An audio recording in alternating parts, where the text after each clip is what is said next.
হ্যাঁ, তেমন আপু, আপনি আমাকে বলেন জি যে বলো। আমাদের ওভারঅল কোর্স নিয়ে কি আপনি হ্যাপি নাকি আনহ্যাপি? না ভাই, আলহামদুলিল্লাহ হ্যাপি। হ্যাপি। কোন জিনিসটা আপনার সবচেয়ে বেশি ভালো লেগেছে? আপনি যে আমাদের গ্রামার থেকে বিজ্ঞানের কোর্স থেকে শুরু করেছেন, কোন জিনিসটা আপনার সবচেয়ে বেশি ভালো লেগেছে আমাদের ব্যাপারে?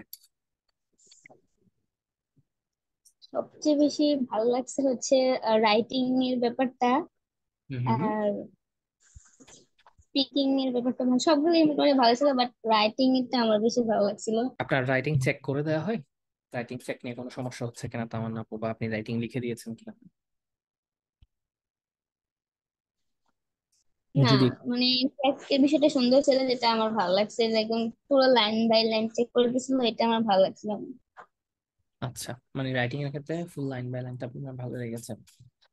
আচ্ছা ভাইয়া আমি ক্লাসে অনেক মিস্টেক করে, অনেক হেজিটেশন ছিল, এমন অনেক ভয়ও পেতাম। তো হুম। উম, আপনি অনেক সময় চেষ্টা, আপনি সবসময় চেষ্টা করছেন যেন আমি আর কি ভয় না পাই, অনেকবার বলছেন, হয়তো অনেক সময় একটু রাগি টাইপের দেখে, এটা আমার ভালোর জন্য। তো আপনাকে টিচাররা আমি তো বকা অ্যাডভাইস দিচ্ছি, দিবে। আপনাকে আমি মাঝে মধ্যে বকা দিচ্ছি, রাইট? একটু মানে এটা। আর আপনি যদি আমার ক্লাসগুলো করে থাকেন, আমার ক্লাস যারা করে থাকে, আমি একটু হালকা স্ট্রিক্টলি মেনটেন করি, যেটা আপনাদের মহিবুল ভাইয়া করে না, রাইট?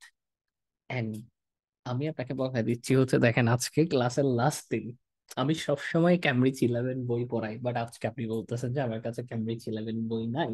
সো এটা তো কোনো লজিক না, তাই না? না ভাই, এটা আমার মিস্টেক, আমি স্বীকার করতেছি আমার ভুল, এটা তো আমার স্বীকার করতে হবে, মানে এটা তো। না না না, ইটস ওকে, আমি বুঝতে